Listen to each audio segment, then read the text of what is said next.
निवडणुकीमध्ये दोन्ही राष्ट्रवादी एकत्र आली आणि त्यालाच साथ देत जे आहे ते शिवसेना शिंदे गट देखील जे आहे ते दोन्ही राष्ट्रवादीमध्ये निवडणुकीत सामील झाल्याचं पाहायला मिळते. एकंदरीत काय रणनीती असणार आहे, काय सांगा? या जिल्हा परिषद पंचायत समिती निवडणुकीमध्ये सोलापूरमध्ये राष्ट्रवादी काँग्रेस पार्टी, अजितदादा आणि त्याचबरोबर पवारसाहेबांचा तुतारी हे एकत्र आलेलं आहे आणि त्याच्यासोबत काही मतदारसंघामध्ये, काही तालुक्यांमध्ये काँग्रेस आणि मशालसुद्धा आमच्यासोबत आलेली आहे आणि त्या पद्धतीनं ही निवडणूक अतिशय चांगल्या पद्धतीनं होईल आणि जिल्हा परिषदेमध्ये राष्ट्रवादी काँग्रेस पार्टीला निश्चितपणे चांगलं यश मिळेल असं आम्हाला सध्या दिसतं. कशा पद्धतीने जागा वाटपाचं सूत्र ठरलंय? काय 6 जागा आहेत कशा पद्धतीने?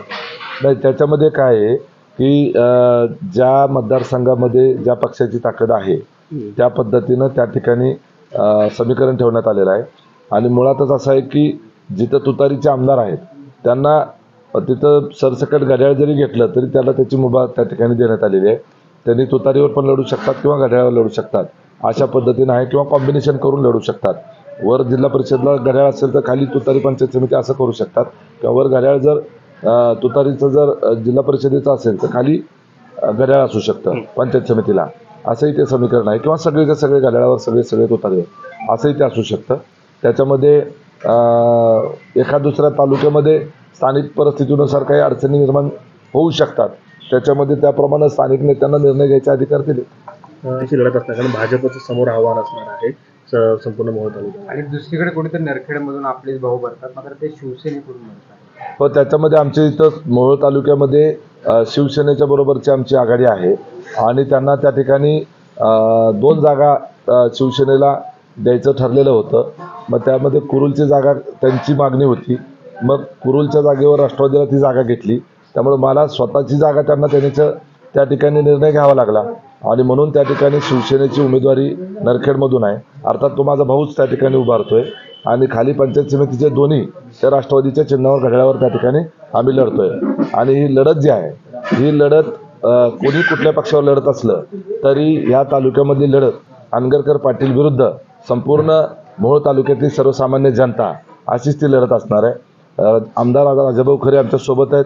आज या ठिकाणी जिल्हाध्यक्ष चंद्रराज चौरे असतील किंवा आमचे प्रांतिकचे शिवसेनेचे अध्यक्ष ओबीसीचे रमेश बारसकर असतील, अनेक महत्त्वपूर्ण नेते त्या ठिकाणी आमच्यासोबत आहेत आणि ज्या पद्धतीनं विधानसभेच्या निवडणुकीला या तालुक्यामध्ये सर्व वेगवेगळे अनगरकरांच्या विरोधात पक्ष एकत्र आले त्या पद्धतीनं या ठिकाणी तसं चित्र पाहायला मिळेल.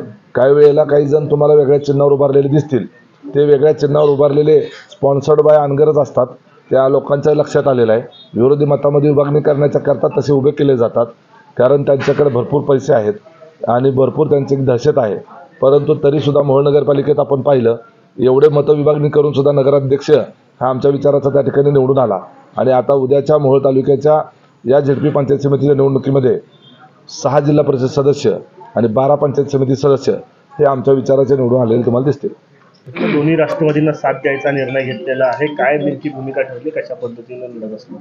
या तालुक्यामध्ये, मोहोळ तालुक्यामध्ये पक्ष चिन्ह हे जरी वेगवेगळे असले, राष्ट्रवादी असेल शिवसेना असेल, पण ही लढाई खऱ्या अर्थानं जी हुकुमशाही अनगरकरांच्या विरोधामध्ये लढाई असल्यामुळं आम्ही चिन्ह पक्ष न बघता अनगरकरांच्या विरोधामध्ये जे आहे त्याच्या पाठीशी भक्कमपणे राहण्याची भूमिका विधानसभेला आम्ही घेतली.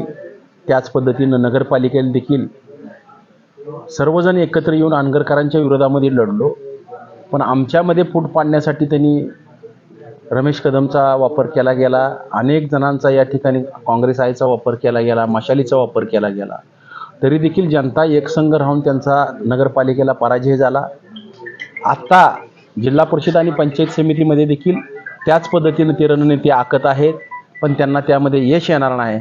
इथं घड्याळ आणि धनुष्यबाण व सर्व मित्रपक्ष या ठिकाणी जिल्हा परिषद आणि पंचायत समितीमध्ये 100% येणार, याबद्दल तीळ मात्र शंका नाही.